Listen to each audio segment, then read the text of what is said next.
प्यारे बच्चों, कैसे हैं आप सब? आशा करती हूँ आप सब अच्छे होंगे, स्वस्थ होंगे।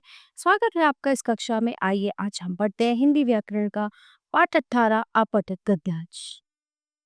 अपठित गद्यांश अर्थात गद्यांश का ऐसा अंश जो पहले कभी पढ़ा न गया हो।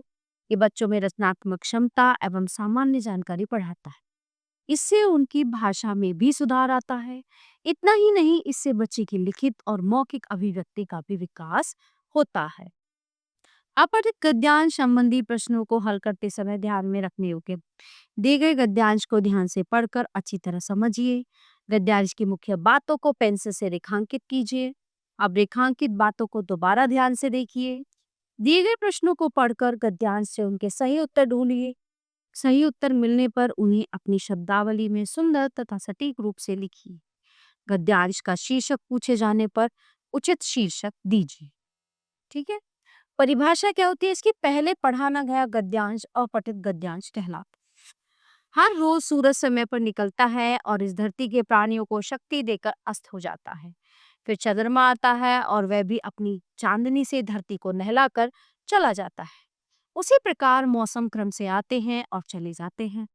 कैसा अनुशासन है ये? बिना बोले, बिना शोर मचाए तन्यता से काम करते हैं ये। और मानव वह तो अनुशासन पसंद ही नहीं करता, जबकि समाज अनुशासित व्यक्तियों से ही चलता है। अनुशासित विद्यार्थी ही स्वयं के लिए समय निकाल पाता है, सफलता प्राप्त करता है, क्योंकि वो समय का भी आदर करता है। तो सूरज क्या देकर अस्त होता है? इस धरती के प्राणों को शक्ति देकर अस्त होता है। चंद्रमा क्या करके चला जाता है? चंद्रमा अपनी चांदनी से धरती को नहलाकर चला जाता है।